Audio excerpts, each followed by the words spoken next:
Hoje, o dilema da política, social versus desenvolvimento. Começa agora, JBR News.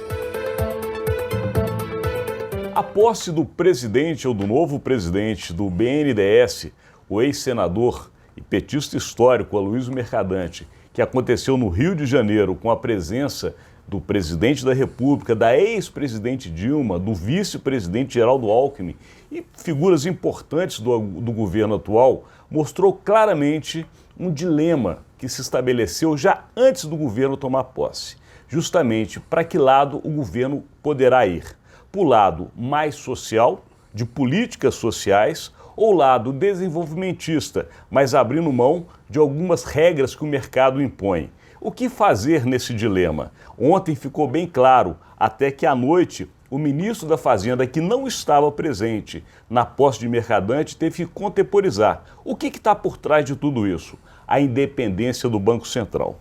Rodolfo Lago, independência do Banco Central ou dependência do Banco Central? Esse é o dilema que está estabelecido e a gente sabe, a política é o fundo de todo esse problema. Como é que você está vendo esse momento, Rodolfo? Alexandre, é uma coisa complicada, hoje virou ali um problema sério, porque, enfim, o Banco Central tornou-se independente, né? O governo Bolsonaro aprovou-se isso, e o presidente do Banco Central atual, Roberto Campos Neto, é uma pessoa que foi indicada pelo governo Bolsonaro, uma figura, um economista de viés conservador, neto do Roberto Campos, né, que foi, né, da área econômica dos governos militares, enfim.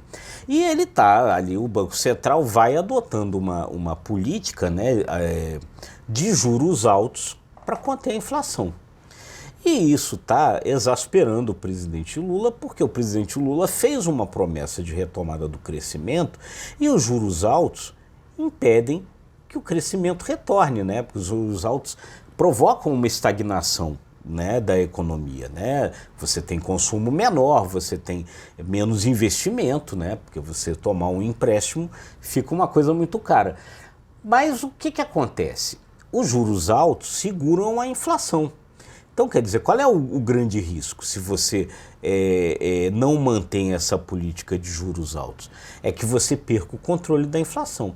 Mas o Lula pressiona e ficou irritadíssimo com uma carta que o Banco Central divulgou, né, dizendo que vai manter a atual política de juros por todo o ano de 2023. Ou seja, nesse ano de 2023, o Lula não consegue gerar o crescimento que ele prometeu na campanha, não consegue botar a picanha e a cerveja na casa do brasileiro, e aí ele está enlouquecido com isso, né? Isso ficou muito claro ontem. É interessante, essa questão dos juros altos, que o Rodolfo muito bem explicou, é a famosa taxa Selic. Essa taxa Selic, ela determina todas as operações de crédito no país. E ela, claro, impacta, como bem disse o Rodolfo, a questão do próprio consumo, porque você não pode gastar o seu cartão de crédito com a picanha como você imaginava. De qualquer maneira, ontem ficou muito claro, na fala do presidente Lula, esse incômodo dele.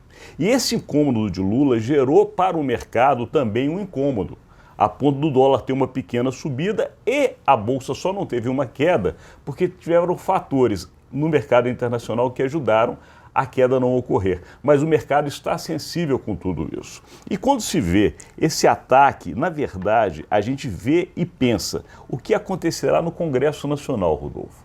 Porque a gente sabe que o Congresso tem um viés mais governista. Ontem você falou muito bem dessa parte do PL que não consegue ser oposição e já está indo. Ou seja, uma decisão como essa tem que passar pelo Congresso, tem que passar por um Senado, que hoje tem um viés oposicionista. Ou seja, será que esse dilema se transformará numa luta que impedirá o que o governo precisa, que é justamente agora o consenso por uma aprovação de uma reforma tributária que por si só já é difícil, e o estabelecimento do novo marco fiscal, que é fundamental para justamente manter a política social? Ou seja, será que esta briga agora com o Banco Central veio num bom momento, Rodolfo? É complicado, né? Porque no meio dessa discussão, das críticas que o Lula fez à política de juros e à independência do Banco Central, começou a se falar até na possibilidade, que seria a possibilidade drástica, de uma exoneração do presidente do Banco Central. Quer dizer, o presidente do Banco Central tem mandato, é independente, mas existe na lei uma possibilidade de exoneração, que é você considerar que ele não está cumprindo com as suas atribuições. Como a inflação não está caindo apesar da política de juros altos, poderia se argumentar isso. Só que não é numa canetada do presidente. Como o presidente do Banco Central é aprovado pelo Senado, para sair tem que passar pelo Senado também. Esse desgaste nesse momento, será que vale a pena? Essa que é a grande discussão. E nós aqui vamos ficar avaliando, analisando e levando para você diariamente, porque hoje terminou este conteúdo, mas agradecemos muito a sua audiência. Até amanhã, gente. Muito obrigado aí pela audiência.